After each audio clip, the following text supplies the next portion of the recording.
Bonjour, je m'appelle Anneke et merci d'écouter à nouveau mon podcast. Je souhaite partager quelque chose de personnel avec vous car je trouve important que vous découvriez à votre tour à quel point il est précieux d'élargir votre conscience. Vraiment, vous n'avez pas besoin de tout faire toute seule, j'en suis convaincue. Si vous comprenez ce que vous faites et pourquoi vous le faites, vous pouvez changer vos propres schémas, du moins si vous le souhaitez. Tout est possible, rien n'est impossible et vous avez tout entre vos mains. Parfois, cela prend juste un peu de temps avant de le comprendre. Et voilà, prenez ce temps. Aujourd'hui, j'aimerais aborder avec vous le sujet suivant. La douleur, c'est agréable. Oh là là là là, cela peut sembler étrange, n'est-ce pas? Mais laissez-moi vous expliquer. Lorsque vous avez mal, votre première réaction est souvent de pleurer. En réalité, cela revient simplement à vous réconforter.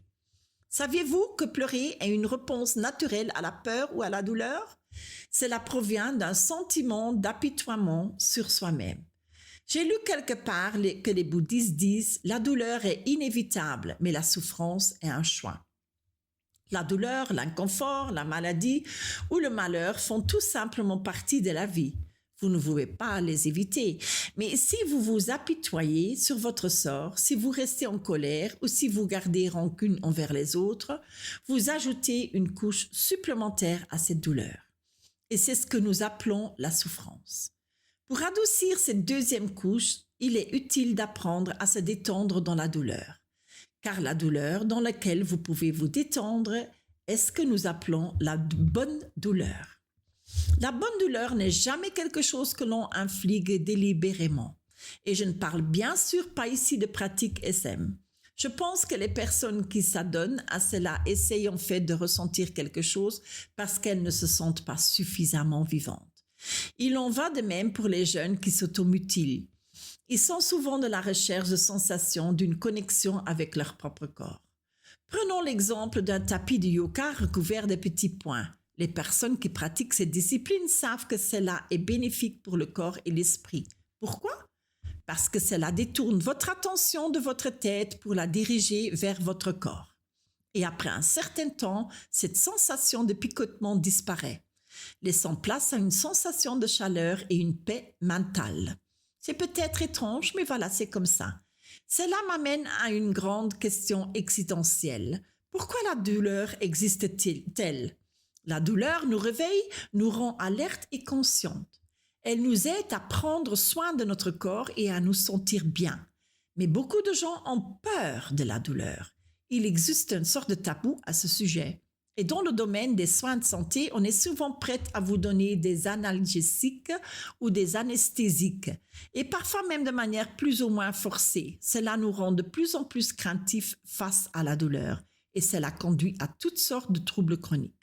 Il est donc peut-être temps de porter un regard différent sur la douleur, l'accepter davantage, l'éviter moins, car souvent la douleur veut simplement vous dire quelque chose.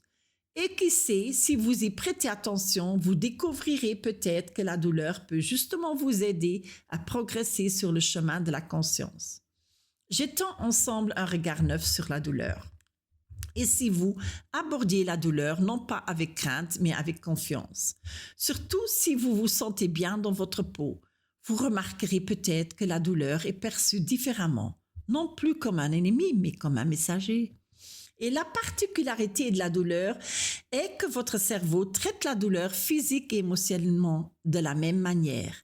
Cela signifie également que vos émotions déterminent fortement la façon dont vous ressentez la douleur. Vos sentiments jouent donc un rôle prépondérant. Tout le monde ne connaît peut-être pas Peter Levine, mais il a dit un jour « Nous vivons sur la planète traumatisme et si vous ne voulez pas être blessé, vous vous êtes trompé de planète. » La douleur et les traumatismes font partie de la vie, même si nous aimerons qu'il en soit autrement.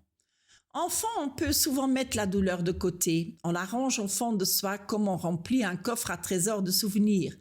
Et plus tard dans notre vie, on peut ouvrir ce coffre, regarder cette vieille douleur, la ressentir et même la transformer en amour, en compassion, en sagesse et en compréhension pour soi-même et pour les autres.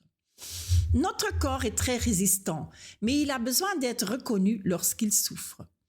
C'est pourquoi il est si important d'accueillir vos émotions, de les laisser s'exprimer et de vous soutenir dans ces processus. Ce n'est pas un luxe superflu, mais un outil puissant pour guérir.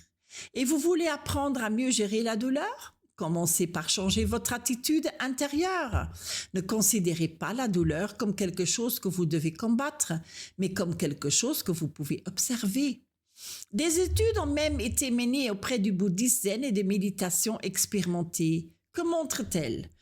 Une attitude ouverte et acceptable ne réduit pas directement la douleur, mais la rend beaucoup plus supportable. Elle devient plus légère, plus supportable. Et vous pouvez même engager une conversation avec votre douleur. Imaginez que vous vous asseyez face à elle et que vous lui posez des questions telles que « Depuis quand es-tu là ?» ou « Que veux-tu me dire ?» Cela peut sembler un peu farfelu, mais croyez-moi, cela apporte souvent des réponses surprenantes.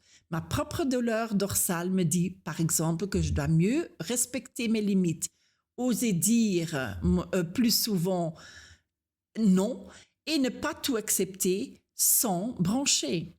La douleur est en fait un signal qui demande de l'attention et l'attention est exactement ce dont une blessure physique ou émotionnellement a besoin. Si vous ignorez ou cachez la douleur, comme une mère qui envoie son enfant qui pleure dans sa chambre, cela ne fait qu'aggraver les choses.